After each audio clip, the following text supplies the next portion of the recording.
Who cares about the bronze medal match at the Rugby World Cup? Who cares about the 3rd, 4th place playoff? Well, turns out Steve Borthwick does, and these England players do, because yeah, the team is out. Let's talk about it on this video. I'm Tim, this is Egg Chasers. Give the video a thumbs up, that really helps spread the word about the channel, because it's just me talking rugby.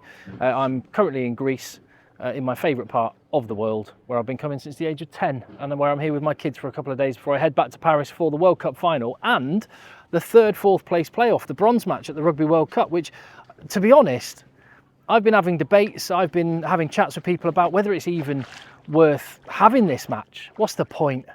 They've just played in the semi-final and lost. No one wants to play this game. They're just doing it because it's TV money and they're obligated. And but I'll tell you what, from the selection, the England team are taking it very, very seriously. They want that bronze medal. They want to reward the England fans, who I bet maybe now might be hopping on the trains and ferries and planes, maybe to come out and see their England team after an incredible semi-final, and maybe looking to back it up with another great performance against Argentina. Because I mean, I don't know about you, I expected to see wholesale changes. I expected all the players that have hardly played to get some rugby, and yes, some of them have, but some of them haven't. And a lot of the guys that went and dug seriously deep against South Africa in a semi-final and narrowly missed out on a World Cup final, they're in the squad again. And I imagine the way that Steve Borthwick has done this is he's had lots and lots of one-to-one conversations with people, and anyone that sort of said, you know what, I'm not quite sure I'm in the right place to get myself back up for it again, I'm sure he wouldn't have held it against them. And maybe that's the reason Courtney Lawes isn't in the matchday squad. Maybe Courtney Lawes said, do you know what, I gave him such a good performance against South Africa and he was absolutely epic. And he said that he's going to be retired from international rugby after this World Cup. Maybe he said, you know what, that's the right place to leave it. That's the final chapter. And he went out on his shield, if that's the case. And maybe the same is true for Johnny May as well. But fair play Dan Cole, fair play Danny Kerr, and fair play in fact to every one of the England team who want to go, no, I'm going to get myself up for it a bit. I wouldn't have begrudged them just basically having a week on the beers, to be honest, while they were in Paris. So there's 2 changes in the back line. Marcus Smith is fit again. He's at fullback. Freddie Stewart moving on to the wing. Sorry, there's a few changes in the back line, but 3 changes, not 2. Marcus Smith at fullback. Freddie Stewart moves on to the wing. I did wonder, and I talked about in videos on the channel, whether that might be Steve Borthwick's approach for South Africa in the semi-final. As it was, Marcus Smith had a head injury and he couldn't return to play, so we'll never know. But I suspect, actually, I mean, Steve Borthwick tactically got it spot on. Elliot Daly and Johnny May were brilliant at doing that particular job on the night. But this is really interesting to see. Can you get Marcus Smith and Freddie Stewart? I imagine as a 14 and 15, they will kind of be interchangeable at various times within the game. Henry Arundel is on the wing, and Ben Youngs comes in at scrum half to start, respectively.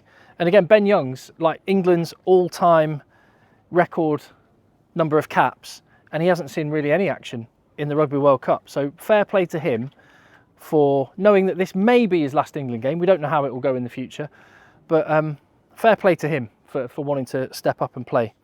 I think that speaks a lot about the attitude in the camp, that this was a 33-man effort. In the forwards, Will Stewart comes in at tight head prop, Sam Underhill at 7, the only men that weren't involved in the matchday 23 against South Africa in the pack.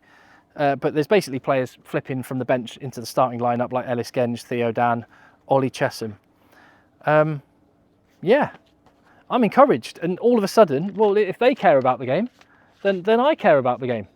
And I'll be looking out for the Argentina team, which is coming in just a couple of hours' time. Yeah, there's been a lot of talk, and I think this is quite a good time to maybe mention this. There's been a lot of talk about, oh, England should have a proper clear out now after this World Cup. They should get rid of all the old guys and get in a load of youngsters and have a good 4-year cycle building up to the next World Cup in Australia in 2027. I don't buy into that. I don't agree with that at all. That's not my opinion. I think if the last 2 World Cups have shown us anything, it's that all this talk about 4 years, need a good 4-year build-up, is absolute rubbish.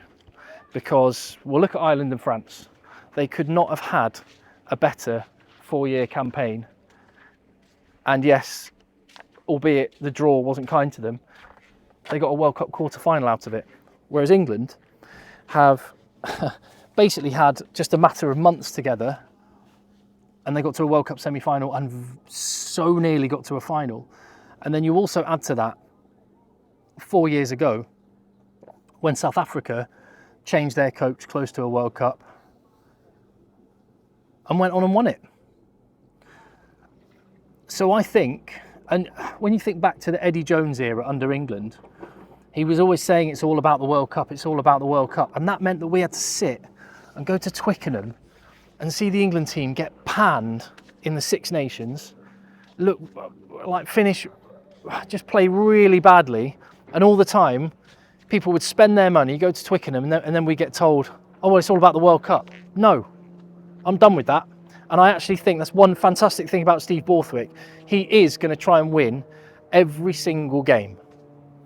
And sometimes it won't be pretty, but it'll be effective. He'll pick specific tactics for specific games. I think for what it's worth against Argentina, I think he will play slightly more open, and the Marcus Smith and Henry Arundel in the back three points towards that.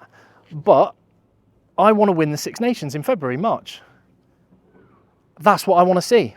And I think that means Owen Farrell should still be England captain, should be our starting 10. We should experiment a bit more with Marcus Smith as a 15. You don't need wholesale changes. You don't need to get loads of kids in. And actually, Steve Borthwick made a brilliant point that England had more under 25-year-olds in their matchday squad than any other semi-final team at this year's World Cup. More than all of them. And with guys like George Martin, we have got incredible prospects for the future, and Ollie Chesham. And some of these guys are still young enough that they'll be. Maro Itoje can be involved in the next World Cup. And if he plays like he did against South Africa, he'll be back to being the best lock in the world before you know it. So, good on you, Steve Borthwick, and the England squad for this selection. I can't wait now to be there at the Stade de France on Friday night. I'll be there with Egg Chasers on this channel, so you won't miss a beat if you give it the thumbs up, leave your comments, hit subscribe, and I will see you on the next video. What do you think? Do you agree with me? England don't need to just have a clear out and get loads of new players in. They just need to make small tweaks, bit by bit, try and win every single game, and then the World Cup in 4 years' time will take care of itself. That's my opinion. I'd love to know yours.